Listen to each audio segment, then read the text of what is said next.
자, 압도적 뉴스 콘텐츠 3프로 뉴스룸입니다. 안녕하세요, 이주호 기자입니다. 안녕하십니까, 류주원 기자입니다. 와, 열대야 때문에 네. 잠을 못 자겠어요. 저만 그런 게 아니었나 보네요.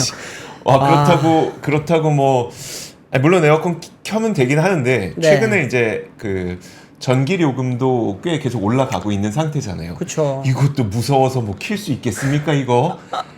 그래서 저는 살기 위해서 일단은 켜고 자고는 있기는 한데. 그러니까요. 네.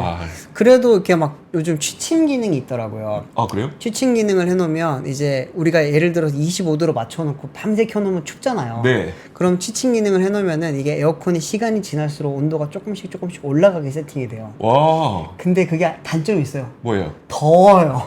뭐야? 새벽에 더워서 깼어요, 저는. 이렇게. 저 몸에 열 많은 사람들은 취침 기능이 좀 안 좋은 것 같더라고요. 와, 여러분들은 밤에 잘 주무시는지 모르겠네요. 네. 새벽에 일어나서 잠을 못 자서 침구는 뭐죠? 침구는 뭐죠? 네. 어쨌든 자, 오늘도 여러분들을 위한 여러 가지 뉴스들 준비했습니다. 지금 굉장히 저 이거 혹한데 네. 첫 번째 뉴스 바로 우리 류종훈 기자가 좀 전해주시죠. 제가 부동산 좀 관심이 많지 않습니까? 네. 오늘 역대급 청약데이가 오늘 열렸습니다. 오늘 이제 어떤 거였냐면은 이제 동탄, 네. 그리고 이제 반포, 목동 이런 되게 핫한 도시에서 지금 그 최근에 보면은 무순위 청약이라든지 네. 그리고 청약 취소했던 물량에 대해서 오늘 특별 청약이 있었는데요. 여기에 사람들이 한 몇 명 정도 몰렸을 것 같아요? 그 기사로 10억 로또, 20억 로또 그 맞아요. 지역 맞아요? 네네. 몇 명? 지금 네. 뭐 모르겠어요. 한 100만 명? 100만 명? 100만 명? 좀 더 쓰세요. 더 써야 된다고요? 네. 100만 명 넘는다고요? 화면 띄워주십시오. 네. 한번 보여주시죠. 저게 한때 250만 명 정도 몰렸습니다. 이게 청약 250만 명이네요. 네.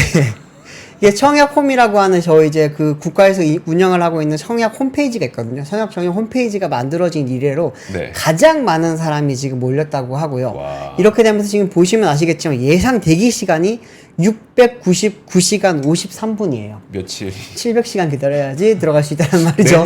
내후년쯤 들어갈 수 있겠는데요? 아닌가? 네. 시간으로 잘 모르겠습니다만 엄청나게 지금 많은 사람들이 제 앞에 있었던 거예요. 네. 근데 그런 거 되면서 이제 250만 명 정도 몰리면서 서버가 그냥 터져버렸습니다. 쉽게 네. 말하면. 네. 그래서 지금 저렇게 저 화면조차 안 나오는 상태가 굉장히 많았었는데 이렇게 되다 보니까 지금 엄청나게 수백만 명의 사람들이 지금 이번 청약을 기다리는데 내가 청약홈 홈페이지가 터지면서 못 들어갔다. 네. 이렇게 되면은 큰일 나잖아요. 네. 그러다 보니까 이제 한국부동산원이 오늘 정말 유례 없는 발표를 했습니다. 이게 청약 서비스의 원활한 제공을 위해서 접수 마감 시간을 기존의 오후 5시 반, 원래 오후 5시 반에 청약홈이 이제 청약이 마무리가 되거든요. 네. 그게 아니고 11시까지 연장을 하기로 했습니다. 밤 11시까지요? 그렇죠. 이렇게 되면 사람들이 뭐 퇴근 시간이라든지 아니면 좀 저녁 늦게 조금 분산돼서 들어올 수 있지 않겠냐라고 하는 게 지금 이번에 결정의 원인이라고 하고요. 대기 시간이 699시간 남았으면 699시간 연장해줘야 되는 거 아니에요? 그런데 또 중간에 사람들이 많이 나가니까 저도 몇 번이나 시도를 해봤는데 이따가 보니까 한 140만 명, 110만 명 이렇게 줄긴 하더라고요. 네. 그리고 3시 40분 이후부터는 서버를 좀 증설을 한 것 같았어요. 들어가집니다. 네. 지금 아마 접속을 해보시면 들어가질 수 있을 텐데 또 거기 안에 들어가서 또 이제 새로운 과정을 진행을 할 때마다 꺼지긴 해요. 네. 그렇기 때문에 아무래도 좀 저녁 식사를 하시고 다시 한번 도전을 해보면 좋지 않을까 싶은데 이렇게까지 사람들이 많이 몰린 이유가 뭐냐 하면은 이번에 청약홈에서 청약 대상 단지들이 앞서 말씀드렸듯이 굉장히 핫한 곳이 많습니다. 이것도 정리한 게 있어서 가져왔는데요. 이거는 한국부동산에서 정리를 해놓은 표입니다.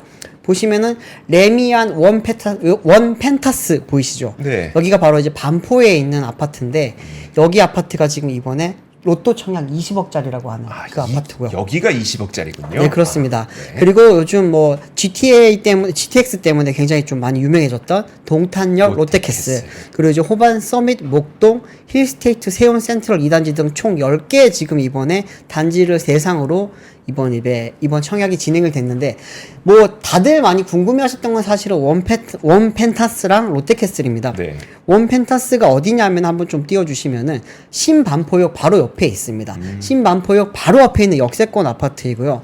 여기가 지금 분양가 같은 경우에는 이번에 그리고 이 아파트의 좀 특이사항은 뭐냐 하면 후순위 네. 후순위가 아니에요. 죄송합니다. 후분양 아파트입니다.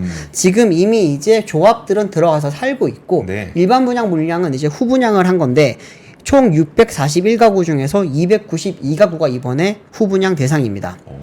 특히 이제 많이들 관심을 가지는 게 전용 84라고 하는 국민평수 아파트인데요. 네. 이게 바로 215가구로 전체 일반 분양 물량의 한 74% 정도를 차지를 하고 있습니다. 물량이 적지도 않네요. 엄청 많죠. 보통 이런 거 할 때 막 무순위 막 이런 거 나오면 한 가구, 그렇죠. 뭐 세 가구 이런 건데 맞아요, 그게 맞아요. 아니네요. 지금 200가구 넘게 청약을 하는 거니까요. 네, 여기 같은 경우에는 이제 주로 이야기를 하는 게 84, 전용 84 기준이 분양가가 23억 3,310만 원이라고 합니다. 네. 23억이에요. 23억. 23억. 잘 들으세요. 네, 23억. 23억인데 왜 20억 로또냐? 네. 지금 주변에 있는 아파트들이 동일 평수가 한 40억에서 45억 사이에 지금 가격을 형성을 하고 있다고 합니다. 네. 그러다 보니까 이제 이게 되면은 그냥 계산상으로 로또가 한 20억 정도를 내가 벌 수 있다라고 하는 사실은 계산상의 숫자이긴 합니다. 네. 근데 이게 사실은 이론적으로는 20억인데 바로 20억을 벌 수는 없어요. 왜냐하면은 반포 지역 같은 경우에는 현재 규제 대상 지역이기 때문에 네. 3년 동안 실거주를 해야 되는 의무가 있고요. 또 이제 3년 동안은 또 이제 전매 제한이 걸려 있습니다. 네. 그렇기 때문에 내가 지금 로또 청약이라고 하는 게 됐어요. 그걸 바로 이주호 기자한테 팔 수가 없는 거죠.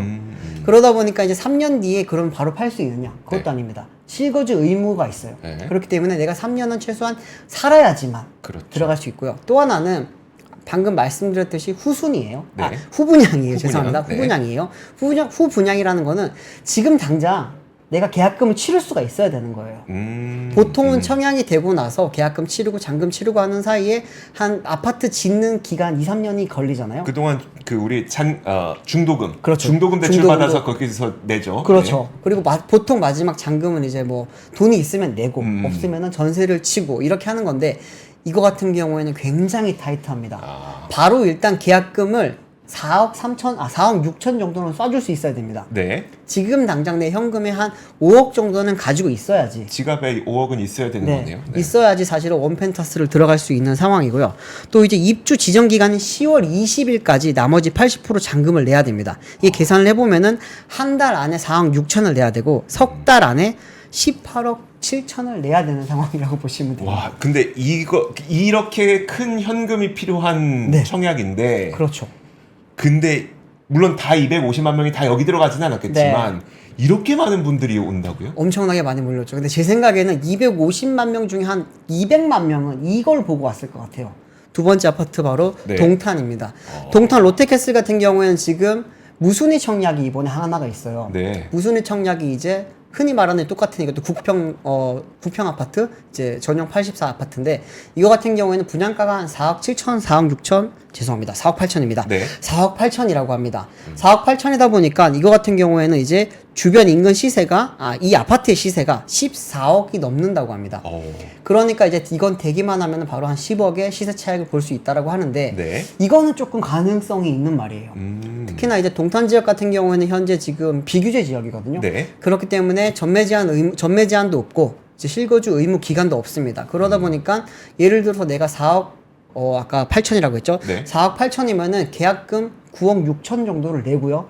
그리고 내가 이번을 받아요. 9,600만 원. 죄송합니다. 네. 9,600을 내고 네. 제가 이걸 받아요. 그리고 나서 나머지 이제 이 금액 같은 경우에는 내가 전세를 치거나 네. 아니면 나 바로 팔아버리거나 뭐 이렇게 하면서 지금 흔히 말하는 진짜 이론상이 아니라 진짜 이거는 10억을 받을 수도 있는 건데 거래는 잘 안 되겠죠 사실은. 거래는 쉽지 않을 겁니다. 네.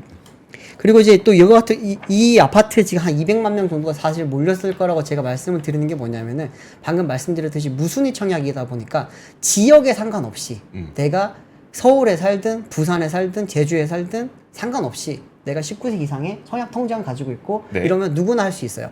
그러다 보니까 지금 이제 모든 사람들이 이것만 지금 바라보고 많이들 들어왔을 거라고 이야기를 하고 있습니다. 근데 이제 또 뭐 롯데캐슬 같은 경우에는 나머지 4가구가 지금 계약 취소분이 있다고 하거든요. 이거 같은 경우에는 이제 정말 말 그대로 계약이 취소가 됐거나 네. 아니면은 뭐 부적격으로 떨어졌거나 이런 분들인데 이번에는 계약 취소분에 대해서 4가구가 있다고 합니다.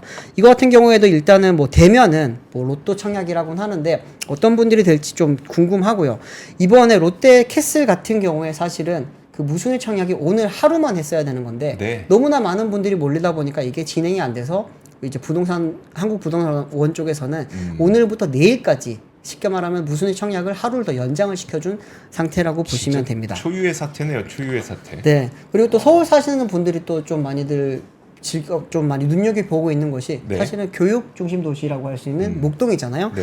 목동에도 이번에 호반서민 목동이라고 하는 곳에서 하나 나왔는데 여기 같은 경우에도 계약 취소분 두 가구가 이번에 지금 분양을 맡게 되면서 여기도 지금 한 5억 정도 시세 차익을 누릴 수 있을 거라고 하는 이야기가 나왔습니다.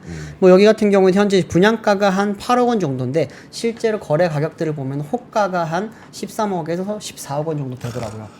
그러다 보니까 이제 되기만 하면은 여기도 한 5, 6억 정도는 볼 수 있지 않겠냐라고 하는 지금 이야기들이 나오고 있습니다. 이게 참 되게 딴 세상 이야기 같은 느낌이 많이 들기도 하고요. 적어도 제 네. 이야기는 아니에요. 네.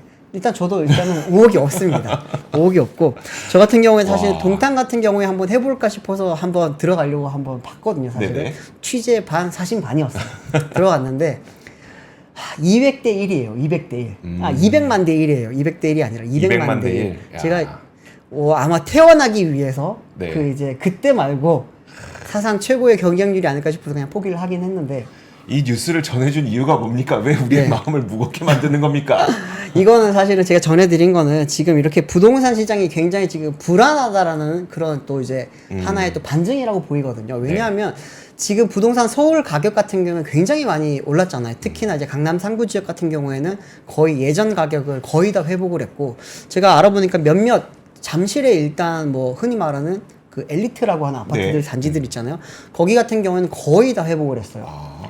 이 뭐 아파트 같은 경우에는 이제 기존 최고가 거래액이 한 27억 정도 됐던 게 26억까지 올라왔다고 하고요. 지금 또 이제 마용성 같은 경우에도 이제는 거의 대부분이 전고점을 넘은 곳도 있다고 하고 네. 거의 전고점을 회복했다고 합니다. 그러다 보니까 이제 이런 지역을 좀 보시는 분들이 이제 좀 많이 마음이 급해서 이번에 이런 무순위 청약이라든지 흔히 말하는 줍줍이라고 하는 게 나오면은 많이들 몰리고 있는 것 같은데 하반기 전망에 대해서는 지금 전문가들이 좀 이야기를 다르게 하고 있습니다. 네. 어떤 이야기를 하고 있냐면은 이미 이제 전고점을 많이 회복을 했고 이게 그러면 전고점을 회복한 다음번에 다시 한 번 더 올라가려면 새로운 모멘텀이 있어야 되는데 그게 보이질 않는다라고 하면서 지금 가지고 계신 분들은 기분이 좋겠지만 새로 내가 진입을 해야 될지 말아야 될지 고민하시는 분들은 굉장히 좀 신중한 태도를 요하고 있다고 합니다. 이게 많이들 기대하시는 건 사실은 하반기 금리 인하잖아요. 네. 금리 인하 같은 경우에는 굉장히 좀 복잡해요. 이게 금리 인하를 하려면 선제 조건으로는 지금 미국의 금리 인하가 일단은 돼야 될 거라고 많이들 말씀을 하시는데 미국 금리 인하 같은 경우에는 사실은 지금 대선 이슈가 있다 보니까 네. 쉽게 이루어지기가 어려울 거고요. 또 내년에 그러면은 과연 이게 어떤 정부가 들어설지 모르겠지만 미국 지금 현재 뭐 헤일리 쪽도 그렇고요, 뭐 트럼프 쪽도 그렇고 관세를 좀 높이는 전략을 많이 취하고 있지 않습니까? 관세를 높이면 미국의 인플레이션이 많이 심해질 텐데 그러면은 금리 인하가 쉬워질 것이냐? 네. 뭐 이런 이야기도 있고 아니다 그거 말고 그냥 우리는 산업을 살리기 위해서 인플레이션 모르겠고 금리를 인하할 수도 있다. 그렇게 되면은 한 4-5차례 내리게 되면은 우리나라도 가능성이 올 거다. 네. 이렇게 보시는 분들 지금 굉장히 극명하게 갈립니다. 저는 부동산 전문가도 아니고 그냥 취재를 하는 기자다 보니까 모르겠는데 많이들 주변에 불안해 하시는 분들이 계시다 보니까 저는 이런 걸 보다 보니까 어떤 느낌이 드냐면 양극화가 너무 더 심해질 것 같다는 생각이 드는 거예요. 아, 그렇죠. 그러니까 사실 이것도 뭔가 현금성 자산을 들고 있는 분들만 네. 가능하신 어떤 청약의 그렇죠. 형태인 거잖아요. 네. 근데 얼마 전에 그 에르메스의 실적 발표가 있었고 네. 그 직전에 루이비통의 실적 발표가 있었거든요. 네. 근데 루이비통은 중국의 소비 둔화로 인해서 루이비통 실적이 안 좋았어요. 안 좋았죠. 맞아요. 명품 네. 실적이 안 좋은 일은 흔치 않은데 근데 에르메스는 같은 기간 동안 거의 매출이 13%가 뛴 거예요. 네. 그러니까 정말 극단의 초부자들은 절대 이런 데서 저기 하지 않고 네. 영향을 받지 않고 그렇죠. 그럼 좀 어느 정도 그래도 중산층이 그래도 어느 정도 접근할 수 있을 만한 명품은 오히려 또 소비에 타격을 받고 네. 근데 이렇게 지금 방금 보셨던 것처럼 정말 극단적으로 12억, 20억의 현금을 누가 들고 있어라고 하는 곳들은 이렇게 인기가 많고 정작 지금 지방 쪽에 있는 그 아파트 단지들은 미분양 사태 속출하고 있고 맞아요. 와 이게 도대체 이런 상황이 계속 이어질 수 있는 것인가에 대한 네. 참 궁금증이 생기는 그렇습니다. 사실 지금 뭐 지방과 수도권 양극화도 심한데 서울 안에서도 양극화가 점점 심해질 겁니다. 그러니까 양극화가 심해지게 되면은 중간이 없어지잖아요. 네. 그러면 그 중간이 없어질 때 어디선가는 분명히 탈이 날 수밖에 없을 겁니다. 알겠습니다. 네. 자, 다음 뉴스 바로 이어가 보도록 하겠습니다. 이 티몬과 위메프 사태의 업데이트 내용을 조금 더 정리해드리도록 하겠습니다. 네. 지금까지 많은 분들이 참 크게 비판을 해왔던 부분이 구영배 대표 어디 갔냐. 그쵸. 도대체 이 사람 어디 가서 뭐 하고 있길래 아무 말도 지금 안 내놓고 있냐라고 했는데 오늘 기자들에게 보도 자료를 배포해서 이번 티몬과 위메프 정산 지원 사태로 피해를 입은 고객들과 관계된 모든 파트너사에게 머리 숙여 깊은 사죄의 말씀을 드린다. 고객 피해를 최소화하고 신속한 대처로 사태 확산을 막겠다. 이렇게 얘기를 하면서 네.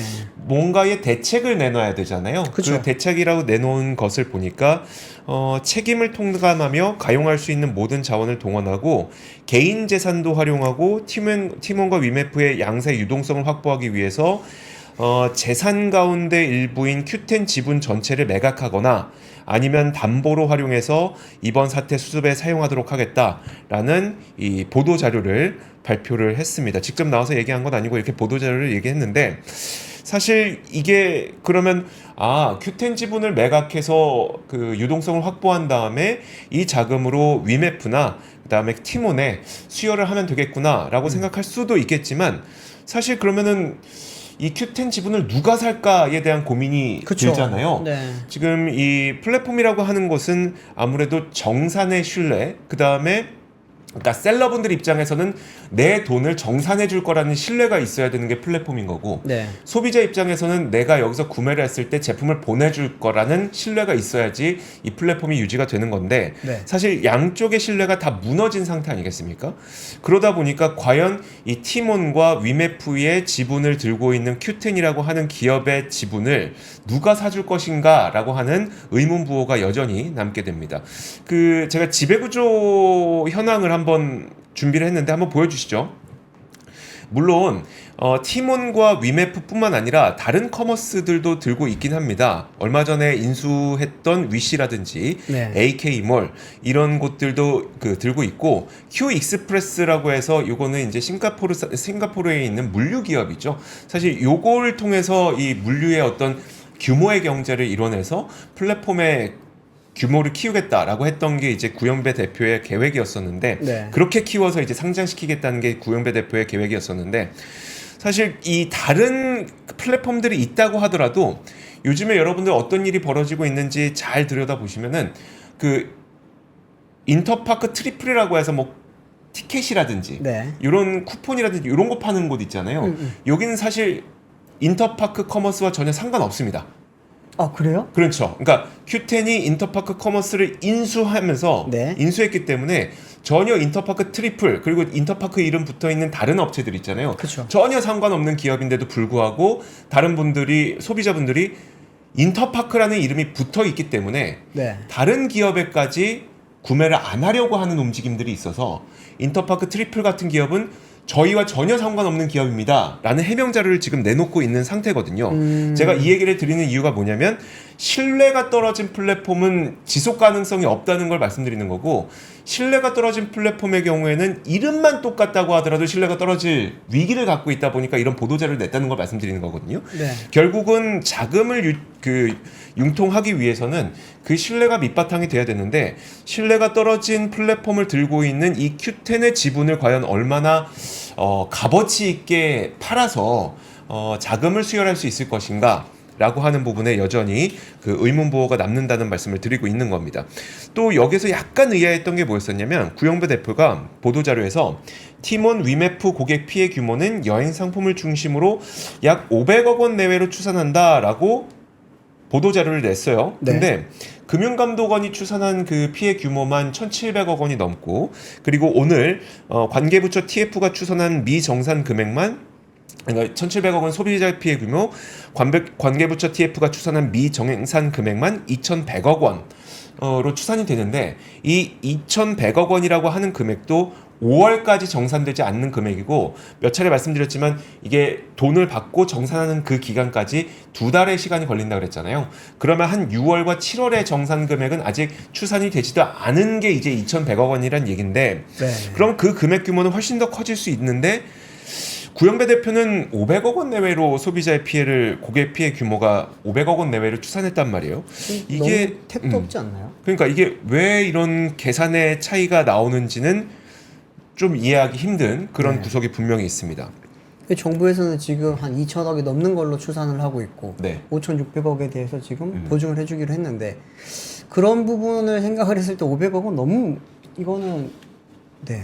그렇죠. 좀 할 말이 없습니다, 사실. 그러니까 사실 지금 5,600억 원의 유동성을 정부에서 즉각적으로 투입하기로 했습니다. 근데 이 유동성의 활용 방안은 지금 셀러분들이 일단 물건은 보냈고 돈을 못 받은 상태잖아요. 네네. 그럼 그런 분들이 이용할 수 있는 대출 지원을 해준다는 겁니다. 그쵸. 대출 지원을 통해서 좀 버틸 수 있는 시간을 벌어준다는 개념으로 이번 지원책이 들어가게 된 건데 사실 이 내용을 보고 제가 이제 셀러분들의 반응을 좀 살펴봤어요. 오, 네.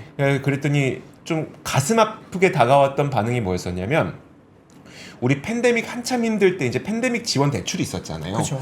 그 대출의 어떤 그 대출의 지원 기간이 이제 막 끝났단 말이에요. 그러니까 그 전까지는 대출 만기 연장해주고 대환 대출 해주고 해서 이자만 갚아도 좀 버틸 수 있게끔 해줬는데 팬데믹 때는 네네. 그거 이제 종료되면서 하나씩 원금 갚아나가야 될 때가 지금이거든요. 근데 이거 이제 막 원금 갚아나가기 시작하는데 이 사태 때문에 또 대출을 빌려야 되는 분들도 또 계시니까 네. 와 이제 돈 갚기 시작했는데 또 대출 받아야 되네 이런 반응들이 좀 있었기 때문에 참 셀러분들이 쉽지 않은 상태다. 물론 이런 그 긴급 유동성 자원을 통해서 줄도산을 막아야 되겠죠. 줄도산을 막는 효과는 분명 있을 겁니다.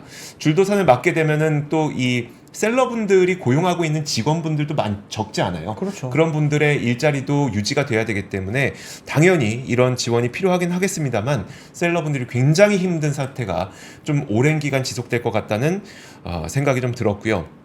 그러면서 정부는 분명히 기본적으로 위메프와 팀원의 과실 책임이라는 점에서 위법 사항을 또 점검한다는 방침도 내세웠고 팀에프의 소비자들은 이제 구영배 대표의 구영배 대표를 고소하기로 했습니다.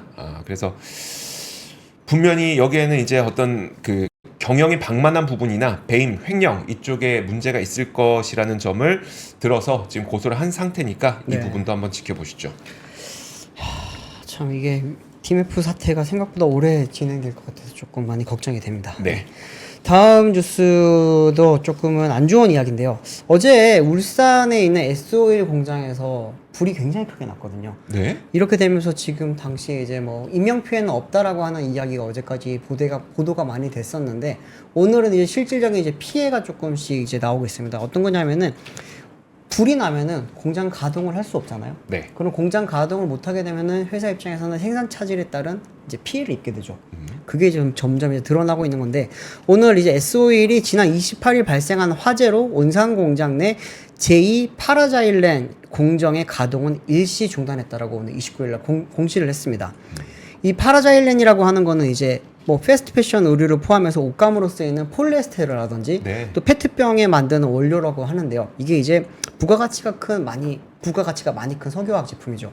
이 부분에 대해서 지금 공정이 만약에 중단이 되게 되면은 S-오일이 얼만큼의 피해를 입느냐고 한번 계산을 해보니까 현재 S-오일 공시에 따르면은 이 제2 파라자일렌 공정의 작년 연간 매출액이 한 2조 5,211억 원이라고 합니다. 네. 이게 S-오일 작년 전체 매출액의 무려 7.1%를 차지를 한다고 하고요.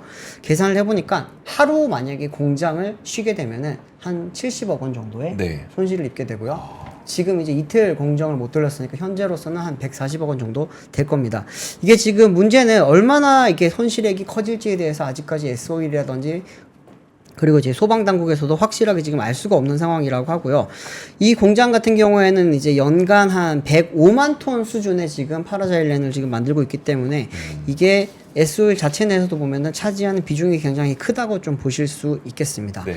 다행인 거는 사실은 아직까지 아직까지가 아니라 어제 이제 인명피해가 없다라고 나온 건데 이런 화재 사고가 하나 나올 때마다 사실은 좀 회사 전체가 좀 한 분기 전체가 힘들어집니다. 어. 다들 기억하시겠지만 작년에 이제 한국 타이어 같은 경우에도 이제 화재가 나면서 그 공장이 거의 반년 동안 제대로 가동이 안 됐거든요. 네. 그러면서 다행히 그때 이제 회사 입장에서는 뭐 화재 보험을 들면서 거기에 따른 뭐 보전액이 훨씬 더 기존의 매출보다 많았다고 합니다.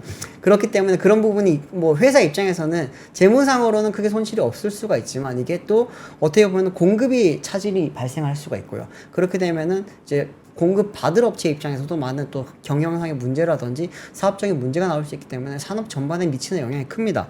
특히나 이런 이제 석유화학 업종 같은 경우는 요즘 좀 분위기도 많이 안 좋은데 이런 또 이제 화재 사태까지 발생하다 보니까 또 이 부분이 회사 재무적으로는 아무래도 여기도 보험이 잘 돼 있을 거예요. 네. 그런데 향후 이제 산업적으로 또 어떤 영향을 미칠지는 좀 꾸준히 지켜봐야 될 사안이지 않을까 싶어서 한번 가져와 봤습니다. 네, 알겠습니다.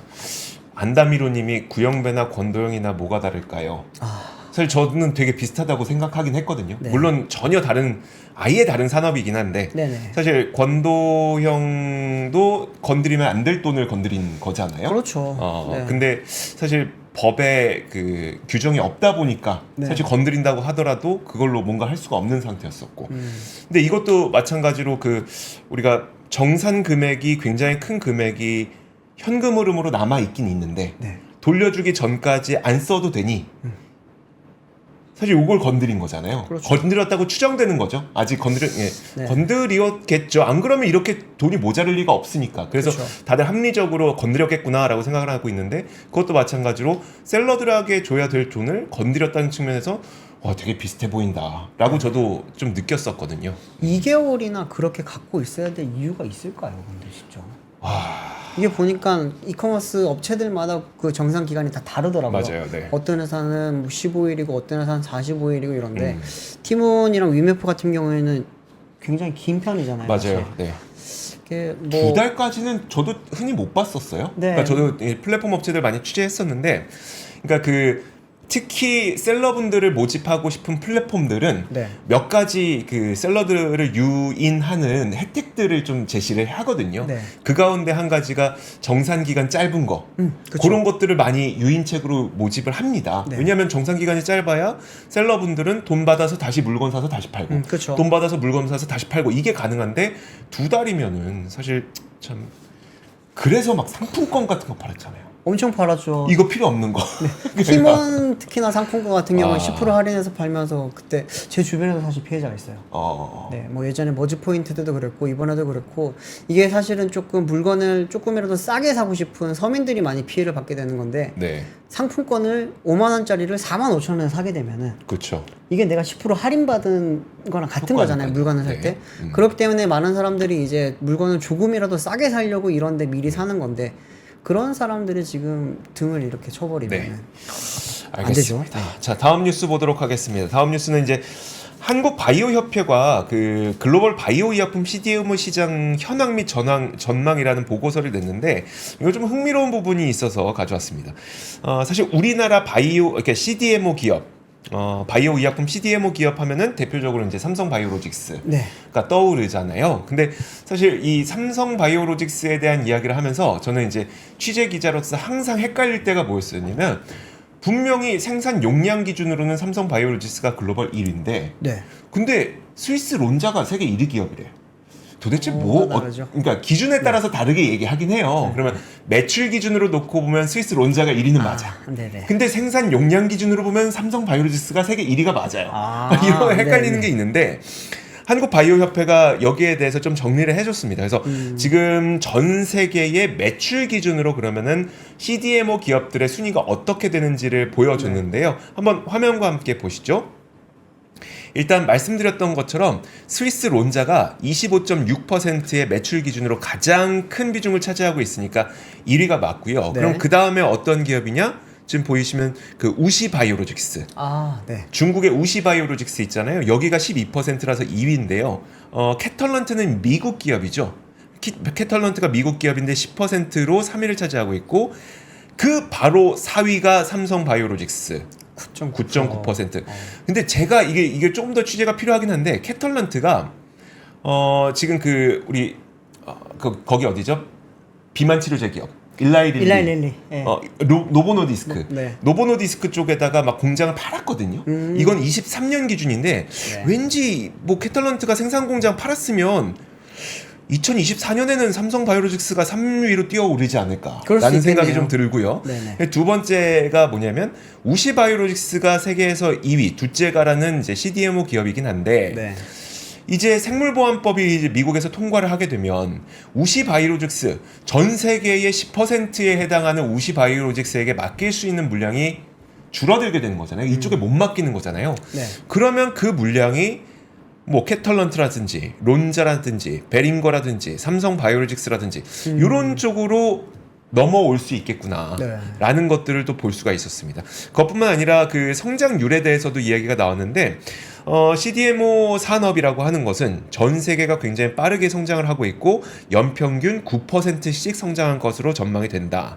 그리고 이렇게 성장을 하게 되면 2024년 바이오 의약품이 전체 제약 산업의 34.1%까지 굉장히 큰 규모를 차지했는데 이게 2028년이 되면은 또 38%까지 그 전체 시장 점유율도 크게 늘어날 것이다. 라는 것도 얘기가 나왔고요.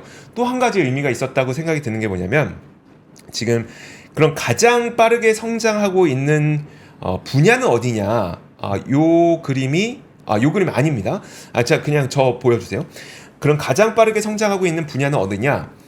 그 면역 관문 억제제라고 해서 우리가 키트루다라고 들어보셨죠?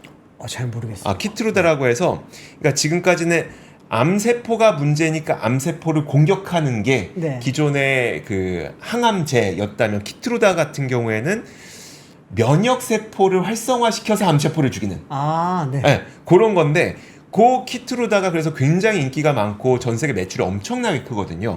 그 키트루다의 바이오 시밀러를 삼성 바이오 에피스, 셀트리온 이런 기업들이 지금 준비하고 있거든요. 이런 부분들이 굉장히 크게 성장하고 있다는 것. 그 다음으로 GLP-1 제제, 우리가 흔히 얘기하고 있는 그 비만 치료제, 네. 이게 굉장히 크게 성장하고 있다. 이런 부분들을 짚었으니까 사실 이 바이오와 관련된 산업에 투자하시는 분들이 지금 바이오 산업이 어디로 향하고 있는지를 좀 보기 좋은 자료라서 한번 준비를 해봤습니다. 네.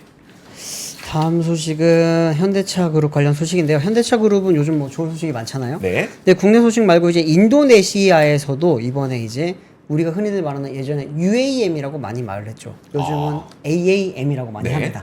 Advanced Air Mobility라고 하는 걸 이제 사업을 본격적으로 이제 추진을 하겠다고 합니다. 여기 이제 하기 위해서 인도네시아 교통부 신수도청 정부 관계자랑 그리고 이제 현대기아차 관계자들이 모여서 이번에 좀 많이 보여줬다고 하는데 사진 하나 띄워주시면은 오늘 시연을 했던 그 AAM 기체입니다. 이건 사실 뭐 현대차가 지금 만들고 있는 건 아니고요. 한국항공우주연구원에서 만들고 있는 시제기인 오파브라고 하는 겁니다. 네. 이걸 오늘 이제 띄우면서 어떻게 움직일 건지에 대해서 좀 보여줬었고요. 현대기아차가 만들고 있는 거는 따로 있죠. 지금 이제 SA2라고 하는 이번 CES에서 공개했던 이 모델인데 이거 같은 경우에 지금 이제 아무래도 2028년도부터 상용화를 목표로 하고 있고요. 이 기체를 이제 인도네시아에서 띄우면서 지상에서는 현대차가 움직이고 네. 이제 저기 이제 어디죠? 상공? 네, 하늘에서는 하늘에서는 이제 이런 기체가 움직이는 쉽게 말하면 토탈 미래 서비스 솔루션을 지금 이제 만들겠다라고 하는 게 현대차의 계획이라고 합니다. 알겠습니다. 인도네시아에서 한다는 거군요. 그렇습니다. 오. 인도네시아의 현대차가 요즘 공을 좀 많이 들이고 있죠. 네. 지금 최근에 여기 보면 HLI 그린파워라고 하는 LG 에너지 솔루션과 함께 배터리도 만들고 있고요. 또 여기서 전기차도 직접 만들고 있고 여기서 아이오닉 5도 만들어요. 지금 아이오닉 5를 만드는 해외 공장이 몇 개가 없거든요. 네. 이제 울산 공장에서 만들고 있고 인도 공장 그리고 인도네시아 공장 여기서 지금 세 군데서만 만들고 있는데 여기 인도네시아 공장에서 만든다는 거는 그만큼 현대차가 인도네시아 시장을 굉장히 좀 중요하게 보고 있다라고 볼 수 있습니다. 알겠습니다. 알겠습니다. 인도네시아가 은근히 우리나라랑 뭔가 이렇게 잘 맞나 봐요. 그렇죠. 뭐, 네, 예전에 아시죠? 카이 그 사태 말고는, 저희가 그거 돈 대신 말고는 딴 걸로 맞아요. 좀 받았죠. 네. 그때 뭘로 받았죠? 돈 안 주고? 그때 뭐 현물로 받았는데? 현물로 받았는데 정확히 또- 기억이 안 나는데 어이없는 걸로 받았던 걸로 기억을 합니다. 저희가 얼마 전에 네. 제가 그 아마존에서 1등 했다는 쿠션이 있었어요. 티르티르. 네, 파운데이션 쿠션 그게 이제 뷰티 카테고리에서 1등 했다 그래서 저는 너무 특이했던 게 네. 아니 그 미국 사람들은 백인부터 흑인까지 정말 다양한 피부색을 갖고 있는데 이 쿠션이라고 하는 거는 피부색과 맞아야 되잖아요. 그쵸. 이게 어떻게 우리 한국 화장품이 인기가 있나 했는데 네. 뭐 여러 가지 이야기를 듣고 왔거든요. 그건 저희가 앞권 채널에 올려드릴 텐데 그 인도네시아 분들이 그렇게 좋아한다는 거예요. 그 브랜드를요? 아니면 네. 한국 쿠션을? 네. 그래서 인도네시아가 도대체 왜 이렇게 좋은가라고 했더니 네. 그분들이 그러니까 그분들도 아무튼 그 사연들이 좀 있더라고. 저희가 이런 내용들은 앞권 채널을 통해서 좀 네. 공개를 해드리도록 하겠습니다. 오늘은 뉴스 시간이니까 오늘 발생한 또 다른 뉴스 한 가지만 더 전해드리면서 네. 시간을 좀 마무리를 짓게 되면은 일단 그 인공지능의 투자가 지속 가능한 것인지에 대한 의구심이 계속 속속 하나씩 좀 나오고 있는 것 같습니다. 네. 물론 엔비디아 주가가 하락해서 이런 의구심이 나온 걸 수도 있는데 네. 뭐 닭이 먼저인지 달걀이 먼저인지 뭐가 먼저인지 모르겠습니다만 요즘에 인공지능 투자가 정말 지속 가능한 거 맞아? 라는 의구심이 계속 나오고 있습니다. 그러면서 오늘 나온 뉴스에 따르면 이코노미스트에서 이렇게 되면 2027년까지 거의 1383조 원을 투자하게 될 텐데 그럼 돈은 어디서 벌어? 라는 의구심의 보도 기사를 냈습니다. 네. 일단 내용을 한번 살펴드리면 이코노미스트에서 뉴스트리트 리서치가 2023년부터 2027년까지 인공지능 데이터 센터에 대한 투자액이 1382조 원에 이를 것으로 추정을 했는데요. 지금 거기에서 그 굉장히 많은 투자 비용이 들어가는 거잖아요. 근데 이렇게 많은 투자 비용을 계획하고선도 지금 투자를 줄일 생각을 아무도 안 하고 있다는 거죠. 대표적으로 알파벳의 최고 경영자가 순다르 피차이 최고 경영자죠. 지난주 실적 발표 컨퍼런스 콜에서 AI 데이터 센터 구축과 관련해서 과소 투자 위험이 과잉 투자 위험보다 더 크다고 강조를 했다는 점만 보더라도 네. 야 이거 투자 안 했다가 우리가 밀려나는 것보다 차라리 과잉 투자해서 조금 더 비용을 더 쓰는 게 낫다라는 이야기를 했다는 거죠. 근데 이렇게 되면은 어떤 일이 발생을 하느냐? 결국 승자 독식이 돼서 누군가 하나 살아남는 건 괜찮은데 네. 그럼 하나 살아남는 승자 독식의 데이터 센터는 괜찮아요. 예를 들어서 뭐 마이크로소프트의 애저가 살아남았다고 치면 네. 걔네가 살아남는 건 괜찮은데 그럼 나머지 기업들이 다 지어놓은 그 수많은 데이터 센터들은 어떻게 할 것이냐라는 게 첫 번째가 있는 거고 그 지금 또 하나의 뉴스가 지난주에도 디인포메이션이라고 하는 업체에서도 분석을 한 게 오픈 AI의 재무 데이터를 분석해 보니까 올해 약 6조 9천억 원에 달하는 적자를 기록할 것으로 전망을 했다고 해요. 근데 이 금액을 좀 나눠보면은 회사 운영 비용이 올해에만 거의 연간으로 11조 7천억 원에 달할 것으로 분석이 됐어요. 그러니까 지금 여기에서 말하는 11조 7천억 원이라고 하는 거는 네. 챗 GPT의 운영 비용의 연간 금액. 이거 운영만 하는데 11조 7천억 원이 든다. 네. 그리고 인건비가 필요할 거잖아요. 그렇죠. 인건비가 약 15억 달러로 우리나라 돈으로 한 2조 원 가량 들 걸로 보이는데 그러면 이것 두 가지만 합쳐도 거의 13조 7천억 원, 거의 14조 원에 가까운 돈이 들 것으로 보인다. 그런데 오픈 AI가 지금까지 7차례 투자 비용으로 유치한 금액이 15조 2,400억 원이다. 그럼 1년 7차례에 걸쳐서 유치한 금액이 15조 2천억 원인데 1년 동안 인건비랑 그 학습비만 합쳐서 거의 14조 원 가까이 돈이 든다. 이거 돈 많이 부족한 거 아니냐? 라는 의구심을 네. 내놨다는 거죠. 결국은 우리가 이 인공지능을 통해서 수익 모델, 즉 비즈니스 모델을 개발해내는 뭔가를 찾아야 되는데 그것을 찾지 못하는 이상 이 AI에 대한 투자가 지속 가능할 것이냐에 대한 의구심이 있다는 거죠. 그렇죠. 근데 분명히 투자는 계속할 겁니다. 이 인공지능 시장에서의 이리자리를 패권을 차지하지 못하는 이상 다 도태될 것이라는 거니까 위너 테이크스 올이라는 사업 구조라는 걸 누구나 알고 있기 때문에 네네. 계속 투자하긴 하겠지만 거기에 대한 의구심이 계속 나오고 있다는 이야기를 전해드립니다. 방금 좋은 소식이 하나 있어요. 네. 금메달 또 땄습니다. 지금 우리나라가 일단 지금까지 3개 땄는데 네, 방금 이제 사격 소총 10m에서 반효진 선수가 이제 또 금메달을 획득을 하면서 네 번째 금메달을 땄습니다. 사격에서만 총 2번째라고 하고요. 우리나라가 지금 총, 칼, 활 네. 방산의 나라 아닙니까? 방산의 나라입니다. 네. 방산의 근간이 되었던 야. 총, 칼, 활에서 지금 우리가 금메달을 굉장히 많이 따고 있습니다. 아, 방산의 나라가 확인되는 파리 올림픽이었어요. 그렇습니다. 여기에요. 네. 자, 좋습니다. 그러면 저희 3프로 뉴스룸은 여기까지 하도록 하겠습니다. 저희는 내일 돌아오도록 하죠. 고맙습니다. 감사합니다. 박근영, 이선영, 사경인, 염승환 투자 마스터들의 세심한 케어로 건강한 투자 습관을 만드세요. 3프로 멤버십 3프로 앱에서 확인하세요.